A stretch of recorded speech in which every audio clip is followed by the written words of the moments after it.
иште? Мына кармаганда эле катык болуп калып не болуп турат да. Мына эме жамгыр тийгендер мындай тынчыйт уже.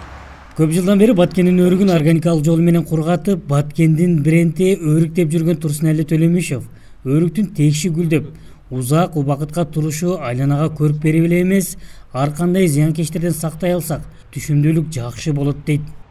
Ысык алып кетип, сууга алып кетип, начар болуп келген да. Ошол учурда, мисалы үчүн мурда өрүктөр 3-4 күн араң гүлдөп турган болсо, ошол ысык суу алгандыктан өрүктүн гүлү тезелеп түшүп калып аткан да. Быйылкы жылы өзгөчө болду.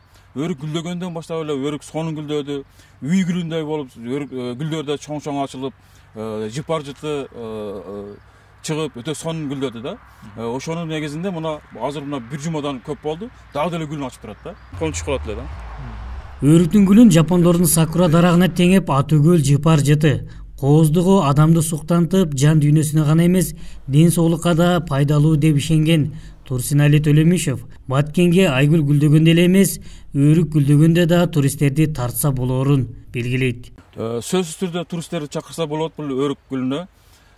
Себеби биз Бишкекке барабыз, башка мамлекеттерге барганда адамдар сөз сурайт да. Ушу Баткенде угабыз, Баткендин гүлү, ушу өрүгүнүн гүлүн көргүбүз келет. Ошол эле учурда ошол өрүк гүлдөгөн мезгилде айгүл деген гүлдейт экен. Ушуну барсак, ушундай бир фестивалдарды уюштуруп турсаңар, биз барат элек дегендер өтө көп да. Ошого эле кошо мына эл аралык уюмдардан келген адистер дагы көп кызыгышат да.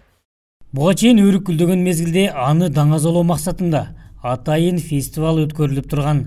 Жергиликтүү бийлик көп жылдан бери токтоп турган мындай маданий иш-чара эми уланат дейт. Өрүк гүлүнү биз өзүбүздүн Япониянын сакурасы дебестен Баткендин сакурасы деп дагы айтылып келет.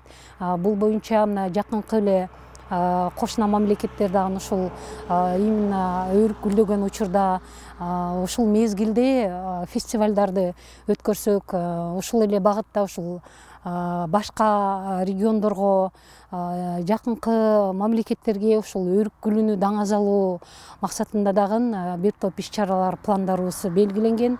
Баткен облусунун аймагында 7000 гектардан ашуун өрүк багы бар. Кургатылбай бышыкчылык кезде сатылган ак өрүк 95 000 тоннадан ашуун болот. Ал эми кургатылган өрүк 20 000 тоннадан ашуун болору айтылып келет.